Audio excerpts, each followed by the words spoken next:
Hello, at welcome sa Cloudy Movie Recap. Ang pelikulang ikukwento natin ngayon ay ang The Addams Family. Nagsimula ang pelikula sa paghahanda ni Morticia sa kanyang kasal kay Gomez Addams. Habang patungo si Morticia at kanyang mga kasama sa pagdadausan ng kanilang kasal ay pinagsasaraduhan sila ng bintana ng mga taga-nayon.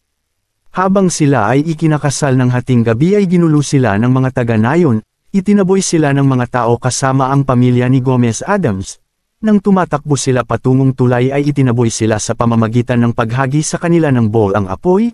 Lumaban ang pamilya ni Gomez at inutos ni Grandmama kay Fester na ilikas na si Gomez, Morticia at Thame.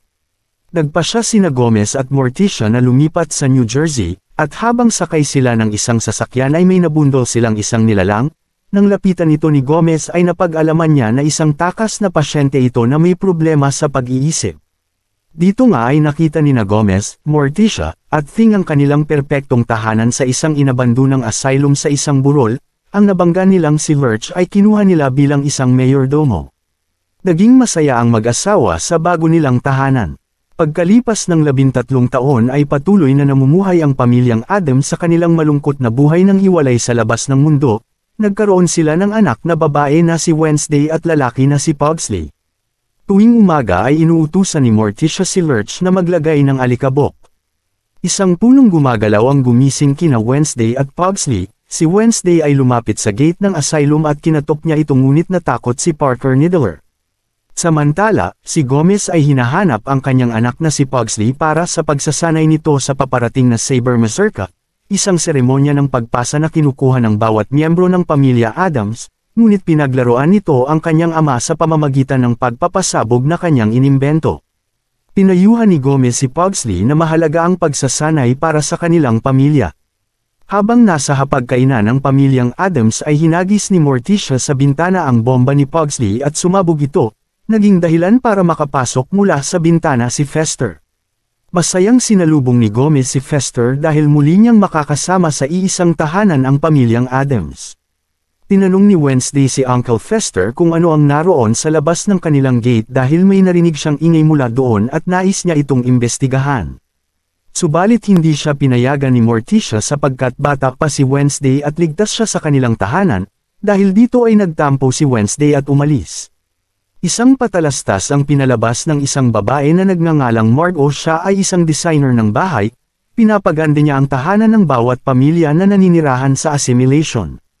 Ipinaalam ng batang babae na si Parker sa kanyang ina na nakita ang isang nakakatakot na mansyon sa taas ng bundok, ngunit walang oras si Margot sa kanyang anak dahil sa abala siya sa kanyang trabaho.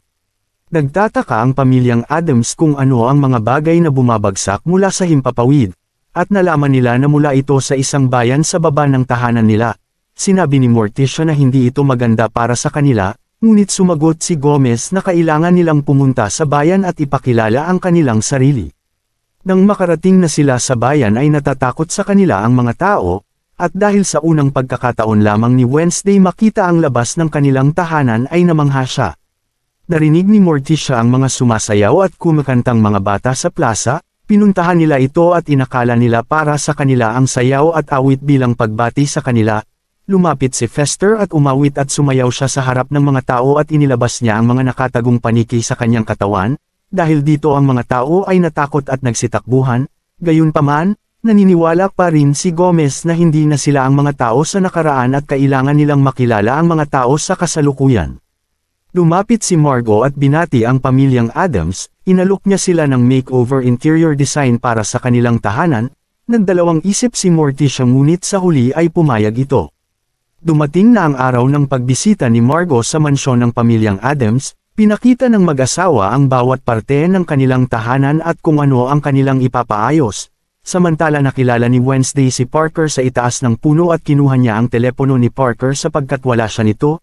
Tinanong ni Parker si Wednesday kung gaano na ito katagal na nakatira sa mansyon. Sumagot siya na buong buhay niya ay nakakulong siya sa lugar na ito. Naikwento ni Parker kay Wednesday ang buhay ng mag-aaral at hindi maganda ang nararanasan ni Parker sa paaralan. Minarkahan ni Margot ang mga kailangan ayusin at papalitan sa tahanan ng pamilyang Addams gamit ang paint spray. Pinahinto siya ng mag-asawang Addams sa pag-aakala na tapos na ang kanyang makeover at sinabi na ayos na ang lahat at wala nang kailangan ayusin. dahil sa darating na ang buong pamilyang Adams sa susunod na 2 linggo. Sa pag-alis nila Margot ay may masamang pinaplano siya sa pamilyang Adams. Kinausap ni Wednesday ang ama at ina niya tungkol sa nais niyang pagpasok sa paaralan, hindi sang-ayon ang ina sa nais ng anak niya, subalit ang ama niya ay sang-ayon sa naisip ni Wednesday kaya walang nagawa si Morticia kundi pumayag. Sa pagpasok ni Wednesday sa paaralan ay natakot sa kanya ang ibang mga estudyante maliban kay Parker, pinakilala ni Parker si Wednesday sa mga kaibigan niya, maya-maya ay dumating si Bethany, isa sa mga sikat sa paaralan, kinuha nito ang bag ni Parker at nilagyan ng bulok na sandwich at binuli siya nito, nilapitan ni Wednesday si Bethany at binalaan niya ito sa pangbubuli niya sa kanyang kasamahan, natakot si Bethany sa pagtitig niya sa mata ni Wednesday kaya umalis ito. Nabigla ang tatlo sa ginawa ni Wednesday kay Bethany. Samantala, pumasok si Margot sa sekretong silid kung saan napapanood niya ang mga tao sa mga ginawa niyang mga bahay gamit ang inilagay niyang kamera. Nagpadala siya ng mensahe sa lahat ng taong naninirahan sa bayan tungkol sa pamilyang Adams na tinatakot niya ang mga ito, dahil dito ang mga tao ay nagpanik. Sa silid, binigyan ang bawat estudyante ng patay na palaka para sa kanilang pag-aaral. Dahil maraming beses na ginawa ito ni Wednesday ay madali na lamang sa kanya ito. Gumawa siya ng isang machine kung saan isinigaw niya na mabuhay muli ang mga palaka. Naglabas ang machine ng malakas na kuryente na tumama sa mga palaka at hindi nagtagal muling nabuhay ang mga ito at inutos ni Wednesday na salakayin si Bethany. Nagsitakbuhan ang mga estudyante pati na din ang guro nila dahil sa takot, samantala humanga ang tatlo kay Wednesday sa ginawang pananakot niya kay Bethany. Sa mansyon, dumating na din ang ina ni Gomez para sa gaganaping tradisyon nila para kay Pugsley. Maya-maya ay nakauwi na din si Wednesday at nagulat ang ina niya nang makita ang hairpin nito na pink na unicorn. Sinabi ni Wednesday na ibinigay ito ni Parker at gamit ito ay makakangiti na siya. Sumagot ang si Morticia at sinabi na wala siyang ngiti. Tumalikod si Wednesday at sinabi na walang alam ang ina niya tungkol sa kanya, dahil dito ay nag-aalala si Morticia sa kanyang anak. Kinausap ni Morticia si Wednesday at inalok na samahan siya sa sementeryo upang magkaroon sila ng oras para sa isa't isa. Dahil noong bata pa si Wednesday ay gustong-gusto niyang pumunta sa sementeryo, pumayag si Wednesday sa inalok ng ina niya at dahil dito ay natuwa si Morticia. Nag-usap sina Wednesday at Parker tungkol sa kanilang ina at nais ni Parker na maging katulad siya ni Wednesday, at nais niyang magsuot ng kakaiba at magulat ang ina niya sa kanya. Sumagot si Wednesday na nasa harap niya ang reyna ng pagkabigla. Sa sementeryo, nalungkot si Morticia nang hindi pumunta si Wednesday sa pagkikitaan nila, kaya kinausap niya ang mga patay na magulang niya tungkol sa problema niya kay Wednesday. Pinayuhan siya na magtiwala lamang ito sa anak niya at dahil dito ay gumaan ang pakiramdam ni Morticia. Dahil sa hindi pa natutunan ni Pugsley ang muserka at malapit nang dumating ang araw ng pagdating ng buong pamilya nila para sa tradisyon, narinig ni Pugsley na nabigo siya sa pagtuturo sa kanyang anak at dahil dito ay nalungkot si Pugsley. Nabigla si Morticia nang makita si Wednesday na suot ang pink na damit at sumayaw pa ito. Nagalit si Morticia dahil sa hindi niya gusto ang suot nitong damit na hindi akma sa kanilang pamilya. Sinabi ni Morticia na hindi muli makakalabas ng mansyon si Wednesday, at para hindi na nito makasama si Parker na nagbibigay ng masamang impluensya sa kanyang anak. Samantala, nagulat din ang ina ni Parker nang makita niya ang malaking pagbabago sa anak niya, at sa palagay niya dahil ito sa pakikipagkaibigan niya kay Wednesday, kinuha ni Margot ang telepono ni Parker dahil sa mga pananalita nito sa kanyang nang hindi maganda. Habang nagsasanay si Pugsley nakita niya na aalis na si Wednesday sa mansyon, tinanong niya ito kung saan siya pupunta. Sumagot si Wednesday na pupuntahan niya ang kaibigan niya at ayaw na niyang makulong sa mansyon. Nalungkot si Pugsley at tinanong niya muli si Wednesday na sino na ang nagpapahirap sa kanya bawat araw kung aalis na siya. Pumasok si Morticia sa silid ni Pugsley at tinanong niya ito kung nakita niya si Wednesday. Nilabas niya ang orasan at sinubukang manipulahin ang ina habang binigkas na hindi pumunta si Wednesday sa tahanan ng kaibigan niya, subalit walang epekto ito at nakita niya mula sa bintana si Wednesday na paalis na sa mansyon na ikinalungkot niya. Kinabukasan ay pumunta na ang mga kaibigan at pamilyang Adams sa mansyon upang sa gaganaping tradisyon para kay Pugsley. Samantala, hinahanap ni na Wednesday at Parker ang telepono niya.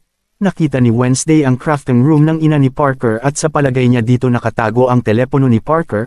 Pinasok nila ito at natuklasan ni Wednesday ang sekretong silid kung saan nakita nila ang mga ginagawa ng mga tao sa bayan dahil sa lihim na kamerang inilagay ng ina ni Parker. subalit nahuli sila ni Margot at dahil dito ay ikinulong sila sa isang silid. Dumaan ang ibang mga monsters sa bayan kaya ang mga tao doon ay natakot sa kanila. Ipinaalam ng lalaki kay Margot ang mga nangyayari sa lugar, kaya ipinaalam ni Margot sa mga tao na ang pamilyang Addams ay aatakihin ang bayan nila. Sa pagdalo ng ibang miyembro ng pamilyang Addams ay dumating din ang tiyahin ni Gomez na nagngangalang Bloom, isang masungit na monster. Hinanap niya agad si Pugsley upang makita kung marunong na ba ito ng mazurka para sa kanilang tradisyon. Samantala, sinasabi ni Margot sa mga tao na mapanganib ang pamilyang Addams at hinikayat niya ang mga tao sa bayan na salakayin ang mansyon ng mga monsters. Gamit ang hairpin ay nagawang buksan ni Wednesday ang nakalock na pinto at nakatakas sila. Habang nagaganap ang salo-salo sa mansyon, iniharap ng mag-asawang Addams ang anak nilang lalaki sa miyembro ng pamilya para sa kanilang tradisyon. Nagawa ni Pugsley ang tatlong nakasaad sa libro tungkol sa pagiging isang lalaki. Ngunit nang ginawa na niya ang saber mazurka ay nabigo siya at nadismaya ang mga monster sa kanya. Sinabi ni Pugsley na sumusuko na siya at humingi siya ng tawad dahil sa pagkabigo niya. Inako naman ni Gomez ang pagkabigo dahil masyado siyang tumuon sa tradisyon at hindi inalala ang tunay na kakayahan ni Pugsley. Ilang sandali lang ay bumagsak sa kanila ang malaking bato at dito nga ay inaatake na sila ng mga tao sa bayan sa pangunguna ni Margot gamit ang catapult. Patuloy pa rin ang pag-atake nila sa mansyon ng mga Addams. Tinanong ni Gomez si Pugsley kung ano ang ibig sabihin ng saber mazurka. Sumagot si Pugsley na kailangan protektahan ang pamilya sa anumang makakasira dito. Sinabi ni Gomez kay Pugsley na ipakita niya ang tunay na kakayahan niya, binigay niya ang imbensyon nitong bomba at inilabas ni Pugsley ang tirador niya. Ang bawat pag-atake nila ng malalaking bato ay pinapasabog naman ito ni Pugsley, sinusundan siya ng ibang monsters upang humanap ng daanan. Subalit matapos pasabugan ni Pugsley ang bato ay may bumagsak muli na bat kung saan wala na silang madadaan at wala na din natirang bomba si Pugsley. Maya-maya ay dumating si Wednesday at tinulungan niya na makaalis ang kanyang pamilya sa tulong ng buhay na puno. Pinasabog ni Pugsley ang catapult at masayang sinabi ang saber mazurka. Dito nga ay tuluyan ng nasira ang mansyon na ikinalungkot ng pamilyang Addams.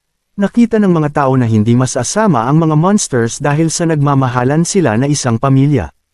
Naninindigan pa rin si Margot at sinasabi na masasama ang pamilyang Addams, ngunit hindi nagpatalo si Morticia na hindi na sila tatakbo muli sa tulad ni Margot. Nagkatitigan sila at natakot si Margot kaya naisipan na lamang niya na umalis, subalit hindi sumama si Parker sa ina at siya ay pumapanig sa pamilyang Addams. Sinabi ni Wednesday sa mga tao ang mga lihim nilang ginawa at nagtataka sila kung papaano nalaman ni Wednesday ang mga ito.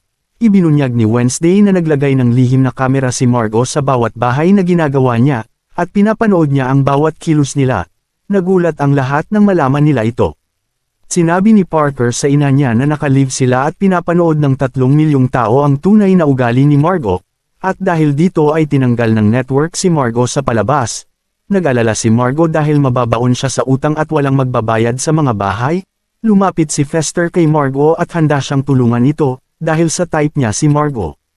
Humingi ng tawad ang mga tao sa kanilang marahas na ginawa sa mansyon kay napagpasya nila na tutulungan nila ang pamilyang Addams upang ayusin muli ang mansyon.